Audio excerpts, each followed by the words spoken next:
Domenichino, born Domenico Zampieri, is one of the quiet powerhouses of the Italian Baroque. His paintings combine a scholar's control of classical design with an intimate sensitivity to human feeling. Look at the clarity of his figures, the calm architecture framing a dramatic moment, the soft, measured handling of light that makes skin and fabric glow without theatrics.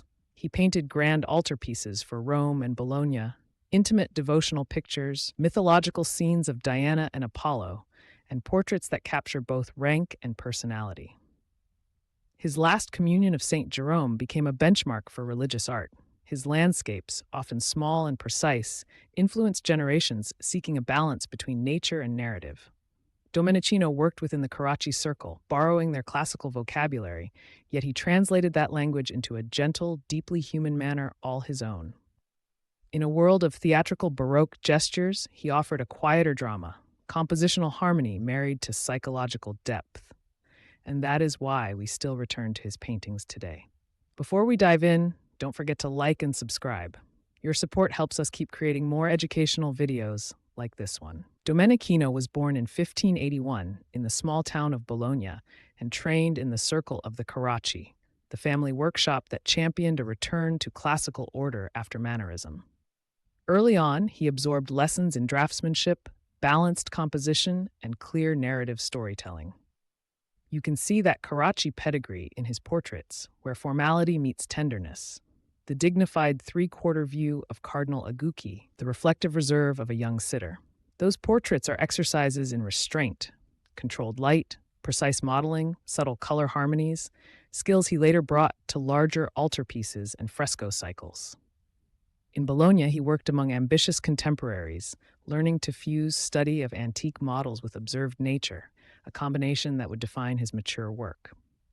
If there is a single painting that announces Domenichino's greatness, it is the Last Communion of St. Jerome.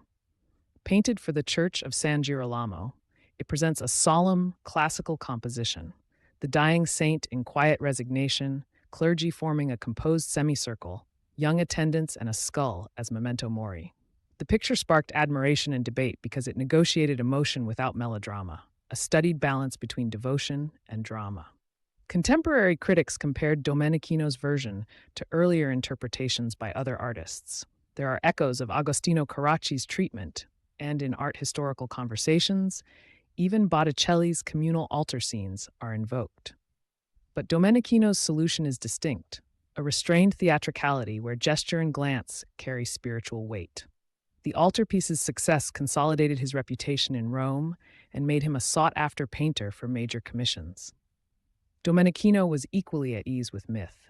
His Diana and Her Nymphs is a study in graceful bodies within a measured landscape, the goddess and her retinue arranged with classical balance, dogs and satyrs kept at a tasteful distance. In paintings such as Diana and Her Nymphs and Apollo killing the Cyclops, you feel his reverence for antique prototypes, but also his interest in naturalism, the careful rendering of trees, rocks, and costume.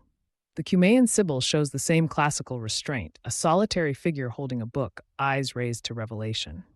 Even in mythological scenes, he avoids overheated extravagance. Instead, he offers statuesque calm and a soft, luminous palette that preserves the story's poetry without collapsing into spectacle.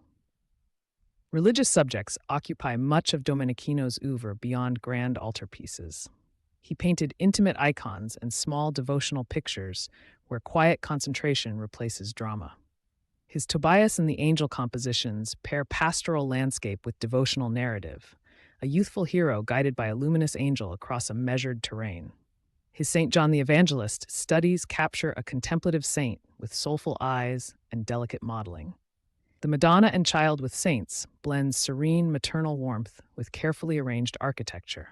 These works reveal Domenichino's facility at moving between large-scale narrative and concentrated devotional moments. Whether the canvas is monumental or modest, the sense of order and feeling remains constant. Although best known for history painting, Domenichino's portraits are revealing. Faces like Cardinal Agucci's show his ability to marry status with individual presence, a cleric's regalia presented with convincing flesh tones and an attentive gaze. The portrait of Giovanni Battista Agucci and other sittings for patrons demonstrate his sensitivity to posture, texture and context. A red robe, a folded hand, a scroll. Small details that suggest character as much as rank. He also painted intellectuals and collectors with a softer realism than some of his flashier contemporaries. The sitter feels like a person in a world rather than a carved emblem of social place. How did Domenichino achieve that calm authority? First, through draftsmanship. His preparatory drawings are precise, classical, and serenely ordered. Second, through a love of architecture and measured space. Many compositions use columns, steps, and pilasters to stage figures in logical, almost sculptural arrangements. Third, his landscapes are never decorative afterthoughts. They participate in the narrative, framing action and offering perspective. Light in his hands is soft but directional, revealing planes without theatrical contrast. Color is harmonious rather than flashy. The result is an art of quiet eloquence. Narratives are controlled, gestures significant, and mood conveyed through proportion, not exaggerated emotion. Domenichino's career included major fresco cycles. In the Villa Aldobrandini at Frascati and other Roman commissions, he painted mythic and allegorical scenes that demanded storytelling across large surfaces. Frescoes like Apollo killing the Cyclops show his capacity to orchestrate multiple figures in a continuous narrative field. These large projects also provoked rivalry. Rome was a competitive arena, and Domenichino sometimes found himself compared to more flamboyant decorators. Yet his frescoes retain a refined clarity even on monumental scale. Figures remain readable at a distance, architecture gives order, and the overall effect leans toward classical calm rather than Baroque flamboyance. Domenichino's reputation has traveled an interesting path. In his lifetime, he was praised, studied, and at times attacked. Critics pointed to similarities between his Last Communion and earlier works by other hands and debated originality versus tradition. Such controversies did not diminish his influence. Later artists drew on his compositions, his balance of landscape and figure, and his dignified, humanized saints. Collectors prized his altarpieces and small devotional works equally. Today, art historians celebrate Domenichino for refining a classicizing Baroque ideal, a middle way between the theatrical and the academic. His paintings continue to teach us about composition, restraint, and the power of a calm, observant eye. Domenichino's art rewards patience. At first glance, his compositions can appear modest, almost formal, but as you look longer, the subtleties emerge. The interrupted glance, a hand placed with rhetorical care, the quiet echo between figure and landscape. He reminds us that drama need not shout to move us, that classical order can serve human feeling. Whether in the hush of the Last Communion of St. Jerome, the pastoral clarity of Tobias and the angel, or the mythic poise of Diana's retinue, Domenichino offers an art of refined feeling and disciplined beauty. If you view his paintings with an attentive eye, they unfold like measured sentences, each gesture a carefully chosen word. Thank you for joining this look at Domenichino, a master of quiet Baroque eloquence.